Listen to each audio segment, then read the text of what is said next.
আসসালামু আলাইকুম, কি অবস্থা সবার? এই হচ্ছে আমাদের ক্রানিগঞ্জ সাইক্লিং। তো ক্রানিগঞ্জ সাইক্লিং এর নাইট রাইড। তো নাইট রাইড বলতে এটা ছিল সিয়ারি রাইড। তো এখন অলরেডি 12টা 1 বেজে গেছে। তো আমাদের রাইডটা শুরু করে দিলাম।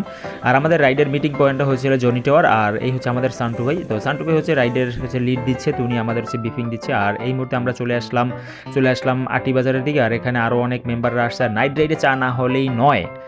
আর যে কথাটা বললাম, তো আমাদের রাইড শুরুর আগে রাইডের কিছু নিয়মকানুন হচ্ছে আমাদের বলে দিচ্ছে সান্টু ভাই। তো সেই অনুযায়ী আমরা রাইড কন্টিনিউ করব।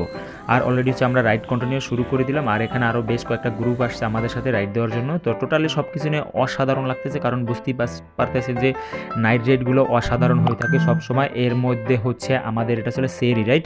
আর সেরি রাইডগুলো সবসময় অসাধারণ হয়ে থাকে, দেখতে পাচ্ছেন। আর নাইট রাইডের ভিউটা ভাই অসাধারণ, কারণ এখানে যে আমরা রাইড করতেছি একদম সফট, একদম কুল ঠান্ডা ঠান্ডা এক প্রকার, কোনো রোদ নাই, কিছু নাই, বুঝতেই পারতেছেন। তো এই জন্য আমি সবসময় নাইট রাইডকে হচ্ছে প্রেফার করি, কারণ আপনারা নাইট রাইড দিলে অনেক